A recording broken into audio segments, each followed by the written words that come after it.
Gas अगर medium है यानी बड़ा पार्ट है, इसमें अगर आप द्रव मिलाए या फिर ठोस मिलाए तो होता है एरोसोल। ठीक है, अगर गैस आकर के द्रव में मिले या फिर ठोस में मिले तो बनता है फॉर्म ठोस। अगर ठोस आकर के द्रव में मिले या फिर ठोस में मिले तो बनता है दोस्तों सॉल। हेलो एवरीवन, आज हम लोग इस वीडियो में क्लास 9 के एक महत्वपूर्ण टॉपिक साइंस से देखेंगे और वो टॉपिक है दोस्तों सॉल्यूशन चैप्टर से। दोस्तों सॉल्यूशन में हम लोग जब मिश्रण देख रहे थे तो उस मिश्रण में एक मिश्रण का टाइप था, वो था कोलाइडल। ठीक है, कोलाइडल्स जो था, आप लोग जानते हैं कोलाइडल के बारे में कि कोलाइडल एक ऐसा मिश्रण होता है जो समांगी नहीं होता है, ठीक ना, यानी विषमांगी होता है। यानी उसके अंदर, यानी मान के चलिए कोई एक द्रव है, द्रव के अंदर ठोस होता है, लेकिन हम लोग खुले आंखों से नहीं देख पाएंगे और देखने से लगेगा कि ये सिर्फ और सिर्फ लिक्विड ही है, यानी तरल पदार्थ ही है। तो उस तरह का जो मिश्रण होता है उसे कहते हैं कोलाइडल। ठीक है, तो दोस्तों दैनिक जीवन में हम लोग बहुत प्रकार के हम लोग कोलाइडल का प्रयोग करते हैं, ठीक ना। तो वो जो एग्जाम्पल है हम लोग के एग्ज़ाम के दृष्टिकोण से बहुत ही ज़्यादा इम्पोर्टेंट रहेगा। तो ये आपको याद रखना है दोस्तों, एग्ज़ाम में आपको 100% पूछेगा।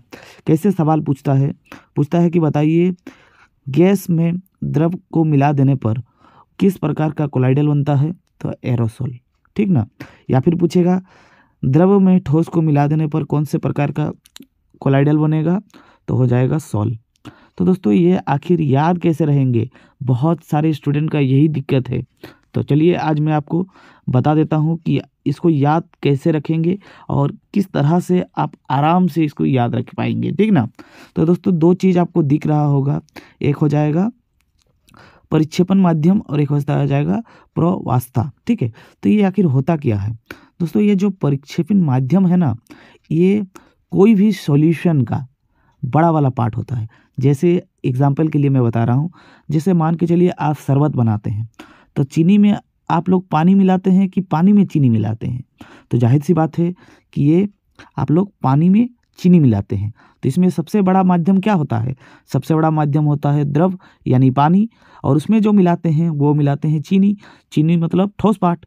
तो ये जो प्रक्षेपण माध्यम है दोस्तों, ये बड़ा माध्यम है, यानी इसमें हम लोग मिलाते हैं, ठीक ना, यानी बड़ा वाला पार्ट है। और ये जो प्रवास्ता है, तो प्रवास्ता को मिलाया जाता है माध्यम में, ठीक ना। तो आई होप आपको ये चीज़ समझ में आ गया होगा, ये बड़ा पार्ट है, ये छोटा पार्ट है, ये चीज़ को हम लोग माध्यम में मिलाते हैं, ठीक ना। उसके बाद दोस्तों आप याद कैसे रखेंगे, यहाँ पर मैं आपको दो चीज़ बता देता हूँ, हमेशा के लिए आपको एकदम याद हो जाएगा।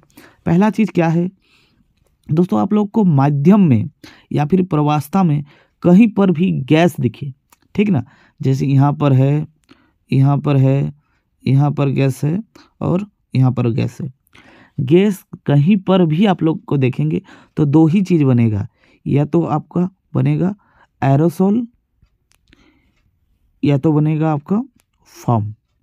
ठीक है, तो फिर आप लोग के मन में डाउट होगा सर एरोसोल कहाँ पर बनेगा और फॉर्म कहाँ पर बनेगा, ठीक ना। और जैसे ही आप ये दो चीज़ समझ जाएंगे तो आपका चार चीज़ एकदम पूरा क्लियर, फिर और चार ही चीज़ बचेगा, ठीक ना। मैं एग्जाम्पल भी साथ में समझा दूंगा, ठीक है। तो दोस्तों अभी बात आता है कि एरोसोल कब होगा, जब दोस्तों जो माध्यम यानी बड़ा वाला पार्ट, ठीक ना, गैस का होगा, यानी गैस के अंदर आप लोग जब द्रव को मिलाए या फिर ठोस को मिलाए तो आपका बन जाएगा एरोसोल, ठीक है। फिर आप लोगों को एग्जाम्पल से बता देता हूँ, ठीक है। दोस्तों मान के चलिए आप लोग कहीं पर भी सुबह सुबह निकले हैं ठंडे के दिन में और बाइक से जा रहे हैं, ठीक ना। तो बाइक से जा रहे हैं तो आपको बहुत सारा हवा फेस पे लगता है, तो आप लोग देखे होंगे हम लोग का जो आईब्रूज होता है यानी आईब्रू, तो उसमें एक मतलब लेयर सा बैठ जाता है, ठीक ना, पानी का ड्रॉपलेट। आखिर पानी गिरता नहीं है, लेकिन फिर भी ये द्रव यानी पानी का ड्रॉप आता कहाँ से है, तो दोस्तों ये होता क्या है, ये जो सुबह सुबह कोहरा होता है ना, वो होता तो गैस है, लेकिन गैस के अंदर द्रव होता है, ठीक है। तो सुबह सुबह जो कोहरा, बादल और जो कुहासा होता है, यही एग्जाम्पल है एरोसोल का। तो मैंने बताया था जहाँ पर भी माध्यम में गैस होगा वो हो जाएगा एरोसोल। और फिर देखेंगे दोस्तों ये हो जाएगा ठोस का एग्जाम्पल मैं बता देता हूँ, ठीक है। तो गैस और ठोस का दोस्तों जब हम लोग कहीं से भी फैक्ट्री से जब धुआं निकलता है, ठीक है, धुआं निकलता है और वो धुआं जब कहीं पर जा कर के जमा हो जाता है, ठीक ना, या फिर कोई जो वाहन यानी गाड़ी जब चलता है सड़क पर, तो आप लोग देखे होंगे साइड पे जो आपका कोई भी पेड़ पौधा होता है तो देखेंगे उसके अंदर पूरा धूल जमा हो जाता है। तो ये होता क्या है दोस्तों, ये गैस के अंदर सॉलिड पार्ट होता है, ठीक ना। तो गैस के अंदर सॉलिड पार्ट को भी कहते हैं एरोसोल, और उसका एग्जाम्पल हो जाएगा धुआं, ठीक ना। दो चीज़ आपको समझ में आ गया होगा। मैंने क्या बताया, मैंने यही बताया कि अगर माध्यम यानी बड़ा पार्ट अगर दोस्तों गैस होगा तो उसका एग्जाम्पल कोलाइडल के प्रकार हो जाएगा एरोसोल। उसके बाद दोस्तों मैंने बताया कि अगर प्रवास्था यानी छोटा पार्ट अगर गैस हो, छोटा पार्ट अगर गैस हो तो उसका एग्जाम्पल हमेशा फॉर्म ही बनेगा, ठीक है। तो यानी 4 को चीज़ आपको कंफर्म हो गया होगा। फिर दोस्तों इसके एग्जाम्पल भी समझ लेते हैं। दोस्तों आप लोग अभी तो छोटे हैं, लेकिन आप लोग जरूर कभी ना कभी भी किसी को सेविंग करते हुए देखे होंगे, ठीक है। जब भी आप लोग अगर सैलून जाते होंगे तो देखे होंगे जो नाई होता है वो एक लिक्विड लगा देता है, यानी कोलगेट जैसा, ठीक है, वो एकदम द्रव जैसा होता है और उसको घुमाते रहता है, ठीक ना, घुमाते रहता है। आप देखे होंगे बहुत सारा फेस में बबल जैसा बन जाता है। तो दोस्तों वो द्रव में कोलगेट जैसा चीज़ में वो गैस मिला होता है, ठीक ना, और वही एग्जाम्पल है फॉर्म का। वैसे ही ठोस चीज़ में गैस कैसे होगा दोस्तों आप लोगों ने कभी ना कभी स्पंज जरूर देखा होगा। वो स्पंज कहाँ पर होता है, मैट्रेस पे होता है या फिर रबड़ में होता है। रबड़ को खींच देने से मतलब लंबा हो जाता है, ठीक ना, और फिर वो अपने शेप में आ जाता है, ठीक है। तो ये जो भी एग्जाम्पल मैं बता रहा हूँ, ठोस के अंदर गैस का और द्रव के अंदर गैस का, वो सारा का सारा फॉर्म कोलाइडल के प्रकार है, ठीक है। तो 4 चीज़ दोस्तों आपको समझ में आ गया होगा। द्रव, गैस में द्रव, गैस में ठोस, गैस द्रव में, और हो जाएगा आप एक ठोस में गैस। फिर और 4 को चीज़ बच गया है दोस्तों, ठीक ना।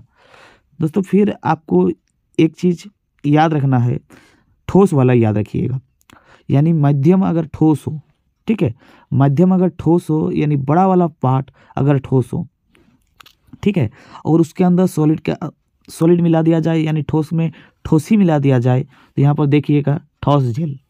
अगर ठोस में अगर द्रव मिला दिया जाए तो भी जेल ही होगा। दोनों ही यानी सॉलिड में अगर आपका सॉलिड मिला दिया जाए, सॉलिड के अंदर अगर लिक्विड मिला दिया जाए तो भी आपका जेल ही होता है, ठीक ना। तो इसका एग्जाम्पल मैं बता दे रहा हूँ। आप लोगों ने कभी ना कभी मतलब कहीं ना कहीं जो आप लोग तांत्रिक देखे होंगे, जो आपको लोगों को मतलब कोई ना कोई पत्थर देता होगा, जो जेम्स होता है, रंगीन पत्थर जो अंगूठी बनाया जाता है, ठीक ना। तो ये जो पत्थर होता है दोस्तों, ये होता है सॉलिड, और उसके अंदर जो पार्ट है, जो कलरफुल पार्ट होता है ना, वो भी होता है सॉलिड। तो सॉलिड और सॉलिड मिलके बनाता है सॉलिड सॉल, ठीक ना। और सॉलिड के अंदर द्रव का चीज़ क्या हो गया दोस्तों, आप लोगों ने पनीर देखा होगा, जेली देखा होगा, मक्खन, तो देखने में क्या लगता है, देखने में लगता है पूरा सॉलिड है, टाइट है, और उसके अंदर होता क्या है, द्रव होता है यानी पानी होता है। अगर उसको धूप में रख देंगे ना तो पूरा अगर सूख जाएगा तो पूरा का पूरा पानी निकल जाएगा। यानी सॉलिड के अंदर क्या था, लिक्विड था, यानी ठोस के अंदर वो पानी था, ठीक है। तो आई होप ये 4 चीज़ फिर से और 2 चीज़ हो गया, यानी टोटल 6 को चीज़ हम लोगों ने देख लिया। मैं एक बार फिर से बताऊंगा दोस्तों, आपको कंफ्यूज नहीं होना है, मैं पूरा एक बार लास्ट में ट्रिक रिवीजन करवा दूंगा, ठीक है। और द्रव में द्रव यानी कोई भी पानी है और पानी के अंदर फिर पानी मिला दिया जाए, यानी माध्यम भी पानी है और मिलाने वाला चीज़ भी पानी है, तो ये तो बहुत आसान हो जाएगा। यानी पानी के अंदर पानी, द्रव के अंदर पानी, तो ये दोस्तों हो जाएगा दूध। ये आप लोगों ने जरूर देखा होगा, बहुत सारा जो दूध वाला होता है बहुत चालाक होते हैं, कुछ जो दूध निकाल लेते हैं और दूध के बदले में पानी डाल देते हैं, लेकिन आपको पता नहीं चलता है। तो ये जो द्रव के अंदर द्रव होता है, इसका एग्जाम्पल है दोस्तों दूध और फेस क्रीम। तो ये कोलाइडल के प्रकार है इमल्सन का, ठीक ना। और लास्ट दोस्तों बचा है द्रव, ठीक है। द्रव में ठोस, यानी कोई एक द्रव है यानी लिक्विड पार्ट है और उसके अंदर बीच में छोटा छोटा पार्ट होता है ठोस का। इसका एग्जाम्पल क्या होगा दोस्तों, आप लोग कहीं से भी मतलब सड़क से एक छोटा सा ग्लास में पानी ले आइए, ठीक ना। तो आप लोग देखेंगे ये है तो मतलब पानी, लेकिन पानी के अंदर बहुत सारे आप लोग क्या देखेंगे, कीचड़ देखेंगे, बहुत सारे पत्थर देखेंगे, तो जो पूरा पूरी घुला नहीं होता है, ठीक ना। तो यानी द्रव के अंदर अगर ठोस मिला हुआ है तो है ये सोल के टाइप का, और इसका एग्जाम्पल हो जाएगा कीचड़ और मिल्क ऑफ मैग्नीशियम मिल्क, ठीक है। तो आई होप पूरा चीज़ आपको याद हो जाएगा, हमेशा के लिए पढ़ना नहीं पड़ेगा। दोस्तों अगर गैस अगर मीडियम है यानी बड़ा पार्ट है, इसमें अगर आप द्रव मिलाए या फिर ठोस मिलाए तो होता है एरोसोल, ठीक है। अगर गैस आकर के द्रव में मिले या फिर ठोस में मिले तो बनता है फॉर्म। 4 को चीज़ समझ में आ गया होगा, और इसका एग्जाम्पल आप लोग सोचेंगे भी तो आपको पता चल जाएगा, ठीक ना। फिर दोस्तों आपको याद रखना है, अगर ठोस आकर के द्रव में मिले या फिर ठोस में मिले तो बनता है दोस्तों सॉल, ठीक है। और ठोस में मिले तो ठोस सॉल, ठीक ना। और ठोस अगर आकर के द्रव में मिले तो बनता है सॉल। 6 गो चीज़ आपको समझ में आ गया होगा। 2 ही चीज़ बचा है, एक है इमल्सन और एक है सॉल। सॉरी दोस्तों, एक है इमल्सन और एक है आपका जेल, ठीक है। तो इसको याद कैसे रखेंगे, द्रव यानी दूध में पानी मिलाओ तो ये हो जाएगा इमल्सन, ठीक है। तो और अगर आपका ठोस में अगर आप द्रव में मिला देते हैं तो बन जाता है जेल। एग्जाम्पल आपको याद रखना है, 2 ही चीज़ आपको याद रखना है, बाकी तो 6 चीज़ आपका याद हो गया होगा, ठीक है। अगर आपको ये वीडियो अच्छा लगा है तो ज़रूर वीडियो को लाइक कीजिएगा, चैनल पे नए हैं तो चैनल को सब्सक्राइब कर लीजिए। मिलते हैं नेक्स्ट वीडियो में, तब तक के लिए जय हिंद।